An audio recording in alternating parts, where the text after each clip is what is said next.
Nobody can be an island and to himself ಅಂತ ಹೇಳ್ತಾರೆ. ನನ್ನಷ್ಟಕ್ಕೆ ನಾನು, ನಿನ್ನಷ್ಟಕ್ಕೆ ನೀನು, ಅವರಷ್ಟಕ್ಕೆ ಅವರು ಒಂದು ನಡುಗಡ್ಡಿಯಾಗಿ ಇರಲಿಕ್ಕೆ ಸಾಧ್ಯ ಇಲ್ಲ. ನಾವೆಲ್ಲ ಸಮಾಜ ಜೀವಿಗಳು. ಹುಟ್ಟಿನಿಂದ ಹಿಡ್ಕೊಂಡು ಸಮಾಧಿವರೆಗೂ ಕೂಡ ಒಬ್ಬರ ಪ್ರಭಾವ ಇನ್ನೊಬ್ಬರ ಮೇಲೆ, ನಮ್ಮ ಪ್ರಭಾವ ಮತ್ತೊಬ್ಬರ ಮೇಲೆ, ಮತ್ತೊಬ್ಬರ ಪ್ರಭಾವ ನಮ್ಮ ಮೇಲೆ.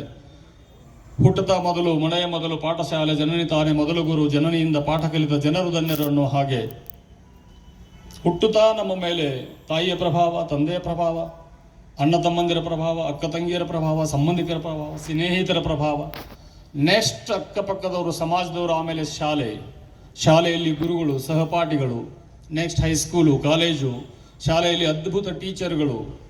ಆ ಟೀಚರ್ಗಳು ನಮಗೆ ಶಾಣೆ ಆದನ ತಂದ್ಬಿಟ್ಟು ಶಾಣೆ ಆಗಿಬಿಡ್ತೀವಿ ನಾವು. ನಮ್ಮ ಮನೆಯಾಗ ಒಂದು ಮೆಡಿಕಲ್ ಸ್ಟೋರ್ ಇತ್ತು. I have to be thankful for the medical store itself. Medical store ಇತ್ತು ಅಂತೇಳಿ ನಮ್ಮ ಮಾಸ್ತರ್ ನಾವು ಇಂಗ್ಲೀಷ್ ಶಾಣೆ ಆದ ನಾವು ಅವ್ರ ಮನ್ಯಾಗ ಮೆಡಿಕಲ್ ಸ್ಟೋರ್ ಐತಿ, ಇಂಗ್ಲೀಷ್ ಡಾಕ್ಟರ್ ಬರೋದು ಚೀಟಿ ಓದ್ತಾನೆ, ಇಂಗ್ಲೀಷ್ ಚಲೋ ಐತೆ ಒಂದಂದ್ರು ಇಂಗ್ಲೀಷ್ ಶಾಣೆ ಆಗಿಬಿಟ್ಟೆ ನಾನು.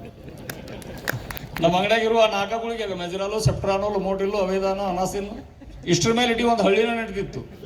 ಡಾಕ್ಟರ್ ಏನು ಬರೆದ್ರು ಗೊತ್ತಾಗಿತ್ತು. ಎಸ್ ಬರೋದು ಸೆಪ್ಟ್ರಾನ್, ಅದ್ರ ಮುಂದೆ ಪಿ ಬರೋದು ಪೆಡಾಟ್ರಿಕ್, ಎಮ್ ಬರೋದು ಮುಂದೆ 4 ಗೀಚ್ ಹೋದ ಮೆಜರಾಲ್. ಸಣ್ಣ ಹುಡುಗರು ಜ್ವರದ ಗುಳಿಗೆ ನಾವು 4 ತಿದ್ದಾಗ ಚೀಟಿ ಓದ್ತಿದ್ವಿ.